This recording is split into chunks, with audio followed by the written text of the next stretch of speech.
बिस्मिल्लाहिर्रहमानिर्रहीम अस्सलाम वालेकुम dear students, how are you? I hope you'd be fine.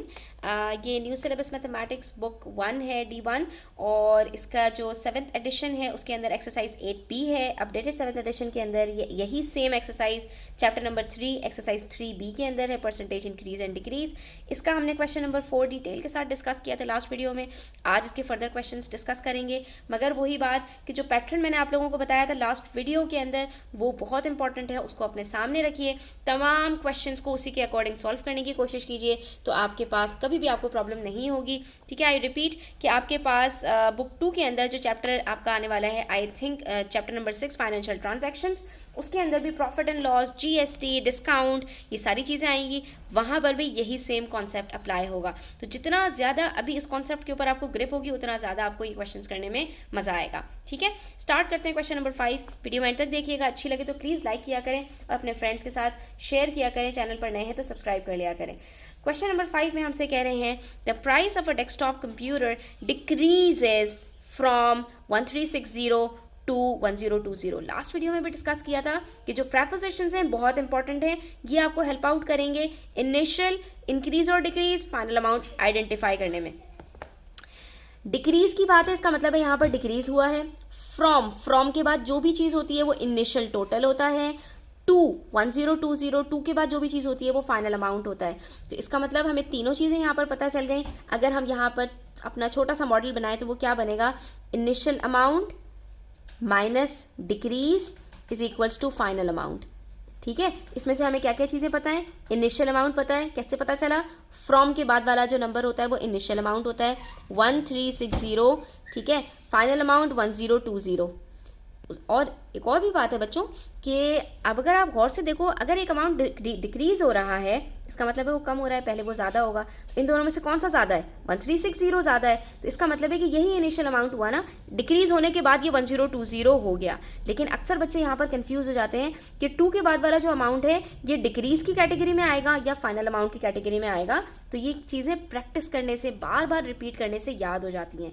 ठीक है, तो 1360 माइनस 1020 करोगे, पता चल जाएगा कि कितना डिक्रीज हुआ है। सबसे पहले तो यहाँ से आपको तीनों अमाउंट्स पता चल गए। जब तीनों अमाउंट पता है, इसका मतलब है सिर्फ और सिर्फ परसेंटेज के ऊपर काम करना होगा। इसका मतलब है कि पार्ट परसेंटेज वाला फॉर्मूला हमें खुद से दिमाग में लेकर आ जाना चाहिए, वही फॉर्मूला जो क्वेश्चन नंबर 4 के पार्ट 2 में हमने यूज़ किया था। अब या तो हमें डिक्रीज की परसेंटेज कैलकुलेट करनी होगी या फाइनल अमाउंट की परसेंटेज कैलकुलेट करनी होगी। आई रिपीट, इनिशियल अमाउंट की परसेंटेज हमेशा 100% होती है। ठीक है, अच्छा जी, अब कह रहे हैं find the percentage decrease in its price. Percentage decrease calculate करनी है, यानी ये जो डिक्रीजिंग अमाउंट है ना, इसकी परसेंटेज कैलकुलेट करनी है। फॉर्मूला फ़ौरन से हम रिकॉल करेंगे और इस क्वेश्चन को हम बड़े मज़े से सॉल्व कर लेंगे। तो बच्चों, ये सारी चीज़ें हमने डिटेल से डिस्कस की थी लास्ट वीडियो में। अगर अभी तक नहीं देखी है तो पहले वो वीडियो देख लो, उसके अंदर सारी चीज़ें डिटेल से मैंने आपको बताई हुई हैं। ये पार्ट की परसेंटेज कैलकुलेट करनी है, किसकी परसेंटेज? परसेंटेज डिक्रीज़ की। तो पार्ट की जगह पर हम डिक्रीज़ रखेंगे, फॉर्मूले के अंदर पार्ट अपॉन टोटल में पार्ट की जगह पर डिक्रीज़ रखेंगे। टोटल का मतलब हमेशा इनिशियल टोटल होता है, मल्टीप्लाई बाय 100% कर देंगे। ठीक है, तो अब इसको कैसे सॉल्व करेंगे ये देख लो। सबसे पहले हमने डिक्रीज निकालना है। ठीक है, परसेंटेज डिक्रीज निकाल रहे हैं, is equal to decrease upon total. तो टोटल तो हमें पता है, लेकिन डिक्रीज कैसे निकालेंगे? उसके लिए हम क्या करेंगे? 1360 में से 1020 को सब्ट्रैक्ट करेंगे, डिक्रीजिंग अमाउंट पता चल जाएगा और टोटल से डिवाइड कर देंगे। टोटल कौन सा वाला लेंगे? 1360, 1020। तो पहले वाला अमाउंट, इनिशियल अमाउंट, कहाँ से डिक्रीज हुआ? तो वो हमारे पास 1360 है। इनिशियल अमाउंट हमेशा टोटल होता है, जो फाइनल अमाउंट होता है वो पार्ट होता है, वो कभी भी टोटल नहीं होता। ठीक है, हमारे पास 3 तरह के पार्ट होते हैं, लेकिन टोटल सिर्फ एक होता है, दैट इज इनिशियल अमाउंट। वो चाहे कम हो चाहे ज़्यादा हो। अच्छा, 1360 में से 1020 सब्ट्रैक्ट करेंगे तो आंसर आएगा 340 अपॉन 1360 मल्टीप्लाई बाय 100%। ठीक है, 0 से 0 कट हो गया। 34 को डिवाइड कर देंगे 136 से, बल्कि 34 को मल्टीप्लाई करो पहले आप 100 से और उसके बाद डिवाइड कर दो आप इसको 136 से। तो आंसर आता है हमारे पास यहाँ पर 25%। इसका मतलब है यहाँ पर कितना परसेंट डिक्रीज आया है? 25%। That's it. ठीक है, तो सबसे ज़्यादा इंपॉर्टेंट क्या है बच्चों? क्वेश्चन को समझना कि कौन सी क्वांटिटीज़ गिवन है और सवाल में पूछा क्या है। बार बार रिपीट करो सवालात को, बार बार आप रीड किया करो, तो इंशाल्लाह आप लोगों को ये सारी प्रॉब्लम्स आपकी सॉल्व हो जाएंगी। तो हमने क्या कैलकुलेट किया? परसेंटेज डिक्रीज कैलकुलेट कर लिया। नेक्स्ट क्वेश्चन है, a car was bought in 2009 for 120,000। एक कार खरीदी है 2009 में। अब देखते हैं ये इनिशियल अमाउंट बात कर रहे हैं, फाइनल अमाउंट की बात कर रहे हैं। इनिशियली लग रही है कि 120,000 की एक कार बाय की है इन 2010। चलो भाई आगे जा रहे हैं, इसका मतलब है इनिशियल अमाउंट हमें पता चल चुकी है। इन 2010 इट्स वैल्यू डिक्रीज्ड बाय 20%। ये जो मैं आपको बार बार हाईलाइट करूंगी, ये प्रपोजिशंस, ये आपको याद रखने में आसान कर देंगे। बाय 20% का मतलब है कि आपको जो परसेंटेज बताई है वो डिक्रीज़ की परसेंटेज बताई है, फाइनल अमाउंट की परसेंटेज नहीं बताई। ये बाय हमेशा इंक्रीज़ या डिक्रीज़ की तरफ इशारा करेगा, या तो अमाउंट होगी और या परसेंटेज होगी। अब अगर ये परसेंटेज है तो इसका मतलब है डिक्रीज़ की परसेंटेज डिक्रीज़ जो हमने लास्ट क्वेश्चन में कैलकुलेट की थी वो इन्होंने हमें यहाँ पर बताई हुई है। ठीक है, परसेंटेज डिक्रीज़ गिवन है, इनिशियल टोटल पता है, तो आप यहाँ पर ईजिली डिक्रीजिंग अमाउंट कैलकुलेट कर सकते हो। कैसे, कौन सा फॉर्मूला यूज़ करेंगे?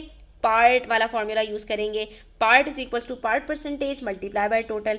पार्ट क्या लेंगे यहाँ पर? डिक्रीज। ठीक है, तो यहाँ पर अगर हम डिक्रीज की परसेंटेज को इनिशियल टोटल के साथ मल्टीप्लाई कर दें तो डिक्रीज का अमाउंट पता चल जाएगा। चलो अभी आगे चलते हैं, पहले क्वेश्चन में देखते हैं आगे हो क्या रहा है। इन 2011 it's value decreased bye 10% of its value in 2010। अब क्या हो रहा है यहाँ पर कि 2010 में जो इसकी वैल्यू थी ना, यानी 120,000 से डिक्रीज होने के बाद अब जो वैल्यू 2010 में थी इससे मज़ीद डिक्रीज़ हो गई है 10%, और 2011 में डिक्रीज़ होने के बाद वैल्यू इसकी कितनी है, तो हमसे ये पूछ रहे हैं find the value of the car at the end of 2011। यानी यहाँ पर दो दफ़ा हमें इन्होंने परसेंटेजेस दी हैं, दो दफ़ा हमें यहाँ पर डिक्रीज़ कैलकुलेट करके फाइनल अमाउंट कैलकुलेट करनी है। कैसे करेंगे? दो स्टेप्स में कर लेंगे। ये तीन फॉर्मूलाज दोबारा से देखिए, क्वेश्चन को दोबारा से देखिए, अब आपको समझ में आ जाएगा कि हमने इसमें करना क्या है। देखो इनिशियल अमाउंट हमें बताई हुई है, इनिशियल टोटल, ये वाला फॉर्मूला हमने यूज़ नहीं करना, टोटल हमें पता है। ठीक है, ये वाला फॉर्मूला हम कब यूज़ करते हैं? जब हमें इनिशियल टोटल फाइंड आउट करना हो कि शुरू में अमाउंट कितनी थी। ठीक है, अच्छा उसके बाद अगर हम पार्ट परसेंटेज की बात करें तो परसेंटेज ऑफ डिक्रीज हमें दोनों दफ़ा बताई हुई है, तो ये वाला फॉर्मूला भी हमने यूज़ नहीं करना। तो बचा कौन सा फॉर्मूला? ये third formula, part is equal to part percentage multiply by total. अब ये फॉर्मूला हमने दो मरतबा यूज़ करना है। पहले 2009 के अंदर जो टोटल है वो हमें पता है, ठीक है, वो रहा ये टोटल।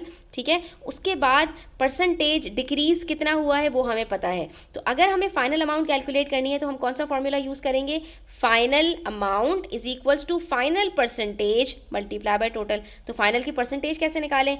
ये चीज़ हमने अच्छी तरह से सीखी थी कि जब हमें फाइनल अमाउंट की परसेंटेज निकालनी होती है तो हम क्या करते हैं, इनिशियल जो 100% रहता है हमेशा, उसमें से डिक्रीज की परसेंटेज को सब्ट्रैक्ट कर देते हैं, फाइनल अमाउंट की परसेंटेज हमें पता चल जाती है।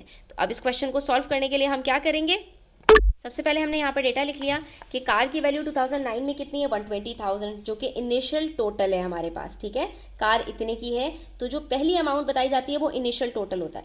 परसेंटेज डिक्रीज बताई जा रही है 20%, और हमने कैलकुलेट करना है फाइनल अमाउंट। फाइनल अमाउंट के लिए हम क्या करेंगे? अच्छा पहले हम 2010 का कैलकुलेट कर रहे हैं, तो ये क्या है हमारे पास? Final amount. फाइनल अमाउंट के लिए हमने क्या करना है? Final percentage divided by total. ठीक है, फाइनल परसेंटेज कहाँ से लेकर आए हम?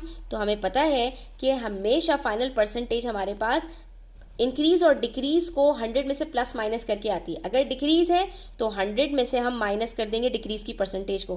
कितना डिक्रीज़ हुआ है 2010 में? 10%, तो 100% में से 20% को सब्ट्रैक्ट करेंगे। सिंपल, फाइनल अमाउंट की परसेंटेज पता चल गई।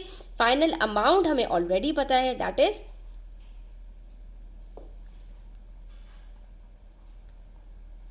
120,000। ठीक है, हमने क्या कहा था? जब भी पार्ट कैलकुलेट करना होगा, चाहे वो फाइनल अमाउंट हो, चाहे वो इंक्रीज हो या डिक्रीज हो, हम हमेशा उसी चीज़ की परसेंटेज से टोटल को मल्टीप्लाई कर देंगे। ठीक है, तो final amount is equals to final amount percentage multiply by total. ठीक है, अगर हम यहाँ पर डिक्रीज कैलकुलेट करना चाहें तो डिक्रीज भी कैलकुलेट कर सकते हैं। आप यहाँ पर डिक्रीज की परसेंटेज को, यानी अगर आप 10% 20% को अगर आप 120,000 से मल्टीप्लाई करोगे तो आपके पास जो आंसर आएगा वो डिक्रीजिंग अमाउंट आएगा कि कितने अमाउंट से डिक्रीज हुआ है। उसके बाद फिर आपको इसको 120,000 से सब्ट्रैक्ट करना पड़ेगा। चाहे आप ये वाला फॉर्मूला अप्लाई कर लें और चाहे आप डिक्रीज करके फिर आप सब्ट्रैक्ट करें, तो भी आपके पास दोनों सूरतों में आंसर सेम आएगा। तो हमने यहाँ पर क्या किया? 100 माइनस 20% किया, आंसर आया 80%। 80% को 120,000 से मल्टीप्लाई कर देंगे, तो ये आपके पास क्या बन जाएगा? 80/100 मल्टीप्लाई बाय 120,000। तो हम सीधा सीधा क्या करेंगे? इसको 120 को मल्टीप्लाई कर लेते हैं 80 से, और डिवाइड कर लेते हैं 100 से, तो हमारे पास आंसर आ रहा है 96,000। इसका मतलब है कार की जो वैल्यू है वो 96,000 से रिड्यूस होने के बाद रिड्यूस होने के बाद वो 96,000 की हो गई। और अगर मैं यहाँ पर 20% को 120,000 से मल्टीप्लाई करती है स्टूडेंट्स, तो मेरे पास आंसर आता है 24,000। यानी कि कार की जो वैल्यू है वो 120,000 थी, उसके अंदर डिक्रीज कितना आया है 24,000 का। 24,000 के डिक्रीज आने के बाद 120,000 में से मैं उसको सब्ट्रैक्ट करूँगी तो मेरे पास 96,000 आंसर आएगा। और मैंने क्या किया, इसको डायरेक्टली इसी फॉर्मूले में पुट करके वैल्यू कैलकुलेट कर ली। तो अब हमारे पास 2010 के अंदर जो गाड़ी की वैल्यू है वो 96,000 हो चुकी है। लेकिन क्या हमें कार की वैल्यू 2010 की फाइंड आउट करनी है या 2011 की फाइंड आउट करनी है? तो हमने तो कार की वैल्यू 2011 के हिसाब से फाइंड आउट करनी है। तो अब हम क्या करें, अब हम यही सेम काम आगे रिपीट करेंगे, यही फॉर्मूला यूज़ करेंगे। फाइनल अमाउंट की परसेंटेज अब हमारे पास कितनी है, अब हमारे पास कह रहे हैं कि अब जो डिक्रीज आया है 2011 में वो 10% ऑफ द वैल्यू इन 2010, यानी 2010 में जो अब इनकी वैल्यू है 96,000, इसके ऊपर 10% का रिडक्शन हुआ है। तो 10% का रिडक्शन हुआ, 100 माइनस 10 करेंगे, 90% आंसर आता है। तो 90% ऑफ 96,000 कैलकुलेट करना है। अब आपको 90% ऑफ 120,000 कैलकुलेट नहीं करना। इन्होंने यहाँ क्लियरली मेंशन किया हुआ है क्वेश्चन के अंदर कि जो आपके पास इन 2011 it's value decreased bye 10% of its value in 2010।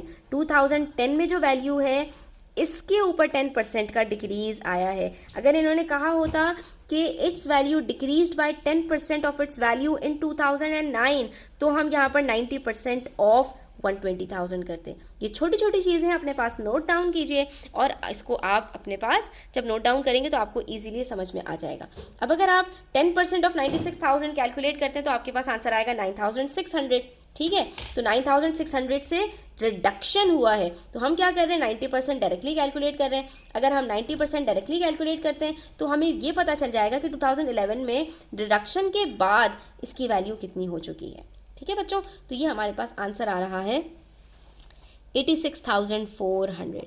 यानी कि गाड़ी की जो वैल्यू है वो 2009 में 120,000 थी, उसके अंदर कुछ कमी आई, कुछ डिक्रीज़ हुआ, और 2010 में उसकी जो वर्थ थी वो 96,000 हो गई, और उसके बाद उसके अंदर मज़ीद 10% का रिडक्शन हुआ, तो उसकी वर्थ 2011 में 86,400 की हो चुकी है।